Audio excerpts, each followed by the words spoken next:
শিক্ষার্থীরা তোমরা সবাই এই অঙ্কগুলো একটু দেখো। এটা হলো আমাদের পঞ্চম শ্রেণীর, এটা চতুর্থ শ্রেণীতেও কিন্তু আছে।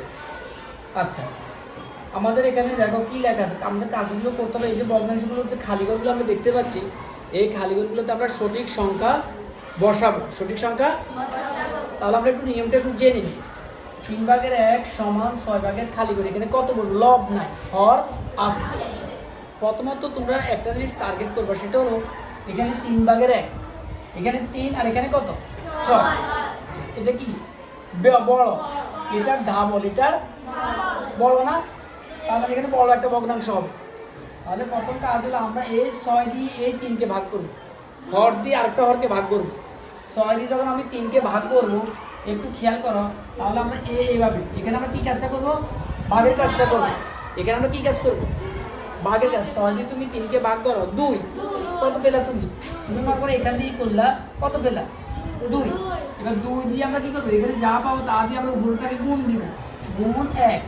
তাহলে 2 একে 2, তাহলে আমরা এখানে পেলাম 2। তাহলে বলো তো দেখি কি কাজটা আমরা করছি, আবার বলো। হর দিয়ে এই হরকে আমরা ভাগ করছি, আমরা 6কে 3 দিয়ে ভাগ করছি। যে ভাগফলটা পাবো সেটা দিয়ে উপরে লবকে আমরা গুণ দিলে রেজাল্টটা পেয়ে গেলাম। ঠিক আছে, এবার আসো এটার সাথে আমরা এটা একটু মিল করি, পরে আমরা এটা করি। 3 নম্বরটা দেখি আমরা একটু খেয়াল করো। এখানে উপরে খালি ঘর, এখানে উপরে খালি ঘর, ঠিক আছে, একই অঙ্ক। তাহলে এখানে তো 6 কত 3 সমান সমান 2 খালি ঘর। তাহলে আমাদের প্রথম কাজটাকে আমরা একটু খেয়াল করি। আমাদের প্রথম যে কাজটা, আমরা 6 দিয়ে 2কে ভাগ করব। 6 দিয়ে আমরা কাকে ভাগ করবো? তুমি 6 দিয়ে তুমি 2কে ভাগ করো, কি করো, ভাগ করো, কত পাবা? 3। এবার তুমি 3 দিয়ে উপরে 3কে ভাগ করো, না ভাগ কি করছি আমরা, 3 দিয়ে 3কে কি করছি, ভাগ করছি 3 তাহলে 3 দিয়ে এই 3কে ভাগ করো। আমি যখন 2 দিয়ে 6কে ভাগ করছি 3 পাইছি, আবার এই 3 দিয়ে উপরের এই 3কে গুণ ভাগ, তাহলে 3কে ভাগ দিলে কত 1। তাহলে এখানকার উত্তরটা হবে 1। এখন তোমরা বলতে পারো স্যার ওখানে তো বলছেন গুণ, এখানে ভাগ বলছেন কেন? এখানে হলো দেখো 6/3, এখানে 6, এখানে কত 2, এদিকটা ছোট এদিকটা, আবার এখানে এদিকটা ছোট এদিকটা, এখানে 3 এখানে 6। যদি এদিকটা বড় হয় তাহলে কিন্তু আমরা এখানে ভাগ করছি, এখানে গুণের কাজ করছি। আর যখন এদিকটা ছোট হবে, এই যে 2 আর 6, তখন ভাগটা ঠিকই থাকবে, আবার উপরও ভাগ করবো। আচ্ছা, আমরা পরবর্তীটা একটু ধরি, তারপরে তাহলে আমরা আরেকটা ক্লিয়ার হবো। এটা একটু ধরো, 5/4 সমান 12। তাহলে প্রথম কাজ হচ্ছে কি, আমরা একটু খেয়াল করো, আমরা এই 12 দিয়ে 4কে ভাগ করব। তুমি 12 দিয়ে 4কে ভাগ করো, হ্যাঁ 3। তুমি যদি 12 দিয়ে 4কে ভাগ করো কত পাইবে? 3।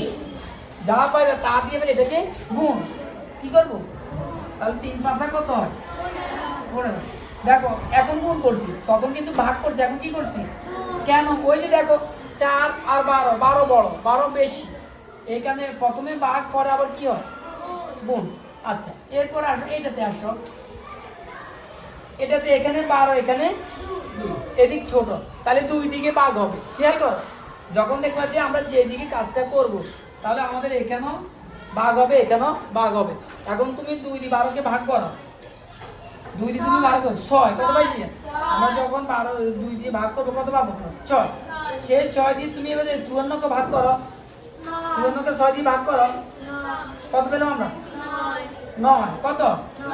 9। তাহলে আমরা এখানে 9/2 লিখতে পারি, 9/2। খেয়াল করো, ওই যে 6 দিয়ে 6 দুগুণে 12, 6 9 54, 6 9 54। তাহলে আবার একটু খেয়াল করো, আমরা কাজটা কি করলাম, আমরা এটাতে এটাতে ভাগ করলাম, এটা গুণ করলাম, আর এখানে কি করলাম, এটাকে ভাগ করলাম, এটা গুণ করলাম। এখানে কি করলাম, আমরা এটাকে ভাগ করলাম, এটাও ভাগ করলাম, আবার এইটার বেলা কি করলাম, এটাকে ভাগ করলাম, পরে আবার কি করলাম, ভাগ করলাম। ঠিক আছে।